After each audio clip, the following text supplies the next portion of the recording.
உதகை அரசு தாவரவியல் பூங்காவில் நடைபெற்று வரும் பொது கழிப்பிட பணிகளை தீவிரப்படுத்தி கழிவிடத்தை பொதுமக்களின் பயன்பாட்டிற்கு கொண்டு வர வேண்டும் என சுற்றுலா பயணிகள் கோரிக்கை விடுத்துள்ளனர்.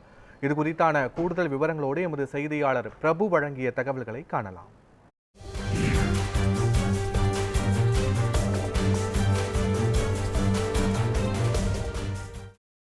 மேற்கு தொடர்ச்சி மலைத்தொடரின் ஒரு அழகிய சுற்றுலா மாவட்டமாக நீலகிரி மாவட்டம் அமைந்துள்ளது.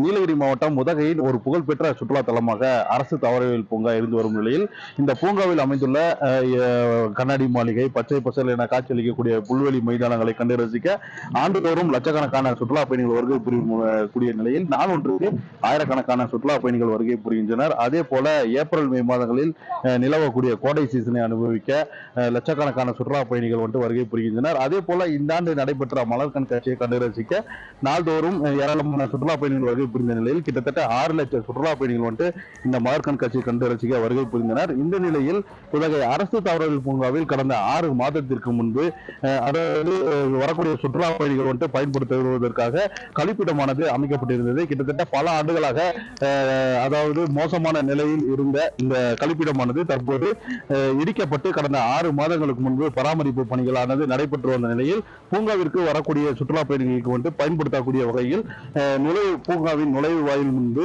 6 பயோ டாய்லெட்டுகள் அமைக்கப்பட்டது. அந்த பெண்கள் பயன்படுத்தக்கூடிய அந்த 6 பயோ டாய்லெட்டுகளில் தற்போது 4 டாய்லெட்டுகள் மட்டும்தான் பயன்படுத்தக்கூடிய நிலையில் உள்ளது. மேலும் இருக்கக்கூடிய டாய்லெட்டுகள் கதவு போன்றவைகள்லாம் உடைந்து சேதமடைந்த நிலையில் காணப்படுகின்றது. அதே போல அந்த டாய்லெட்டுகளில் முறையாக தண்ணீர் வருவதில்லை என்ற சுற்றுலா பயணிகள் ஒரு மிகப்பெரிய ஒரு குற்றச்சாட்டானது முன்வைத்து வருகின்றனர். இதனிடையே இந்த நுழைவு வாயில் முன்பு தற்போது கழிப்பிட அமைப்பதற்கான பணிகளானது நடைபெற்று வருகிறது. இதனிடையே இன்னும் அதாவது தற்போது கோடை சீசன் நிறைவடைந்திருந்தால் கூட இன்னும் அக்டோபர் நவம்பர் மாதத்தில் 2வது சீசனானது உதகை அரசு தாவரவியல் பூங்காவில் நடைபெறக்கூடிய நிலையில் அதனை கண்டு ரசிக்க ஏராளமான சுற்றுலா பயணிகள் தமிழகம் மட்டுமல்லாமல் கேரளா, கர்நாடகா மற்றும் வெளிநாடுகளில் இருந்தும் ஏராளமான சுற்றுலா பயணிகள் வருகை புரியும் நிலையில் தற்போது நடைபெற்ற ஆமை வேகத்தில் நடைபெற்று வரக்கூடிய பணிகள் தீவிரப்படுத்த வேண்டும் என உதகைக்கு வரக்கூடிய சுற்றுலா பயணிகளின் மிகப்பெரிய ஒரு கோரிக்கையாக உள்ளது. உதகையிலிருந்து பிரபு, நியூஸ் 7 தமிழ்.